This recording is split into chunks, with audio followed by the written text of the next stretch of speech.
It probably depends on what you mean by emergent behavior. Um, like, the witness, for example, doesn't have a lot in the sense of behavior of a dynamic system evolving over time, but it does have this kind of, um, you know, interplay of themes that are precomposed. It has some kind of precomposed, elaborated and refined and restated behavior, right? Um, but I wouldn't say that. I would say, and true purpose of games, I don't even know what that means. But actually, Casey does more like, you know, the story game is an emergent behavior game fundamentally, right?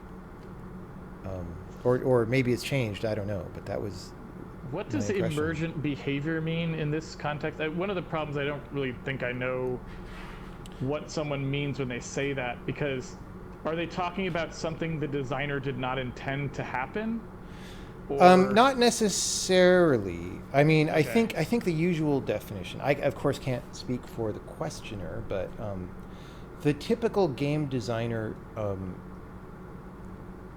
typical game designer definition of that would be like uh, just chains of consequences that uh, could be surprising to the player, um,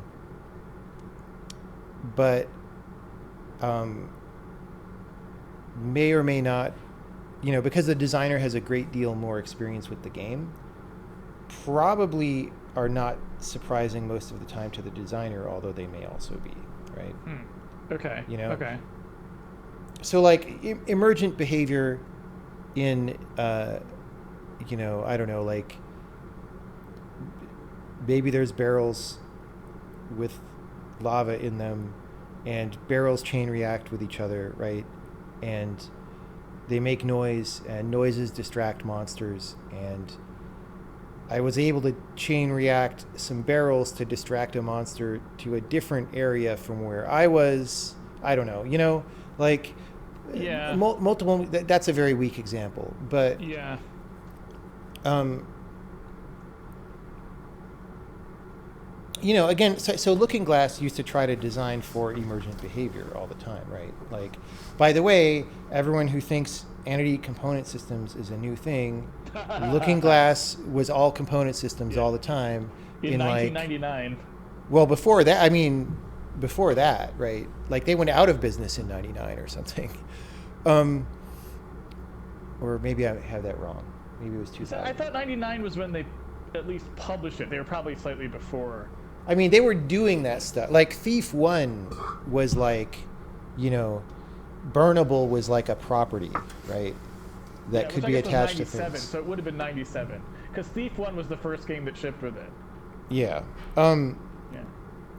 so they were trying to design for that. They were trying to, and back in those days, it was a little bit different too. It was like, how do we make interesting things happen without if statements, right? So that a richer variety of things than we explicitly typed in can happen, right?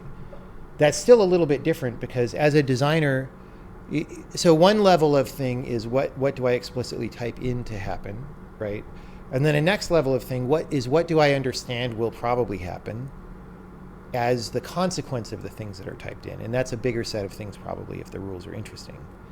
Um, and then there's another sphere outside that, which is like, what are the things that may surprise me even after ship? And I think those two outer spheres are both emergent behavior, but I think Okay. it's also designers usually want to understand their game.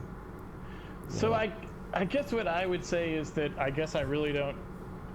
I, it's very hard to say. If I had to just specify it forward, I would say that I think of emergent gameplay in the story space as like I'm experiencing AI dungeon, right?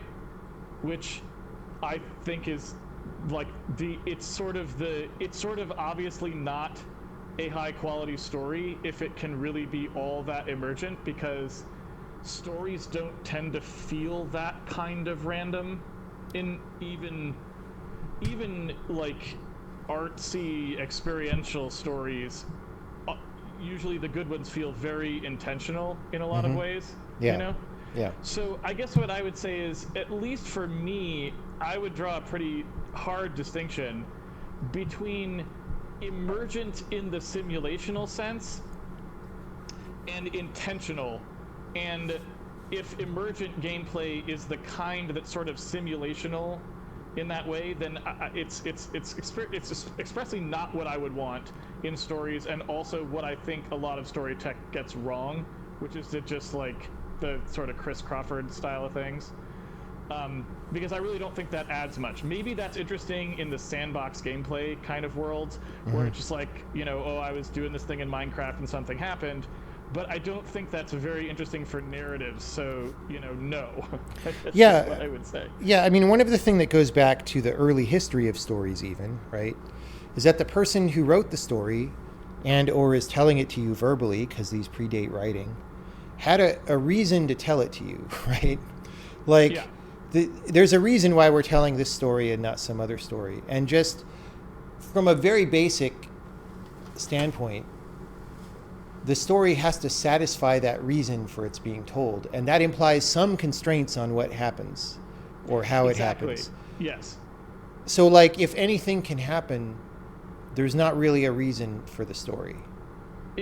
I might almost make the argument that they're mutually exclusive. So a high quality narrative and at least the sense, like my feeling about what people mean when they typically employ the word emergent gameplay, are actually sort of antipodal. And it might not be in certain cases. So if the Looking Glass designer, for example, when they talk about emergent gameplay, is talking about telling a story about how the thief got into this building, and it happens to involve like choosing to shoot this water arrow at this thing, that I think is fine. But to me, that wasn't, I don't know.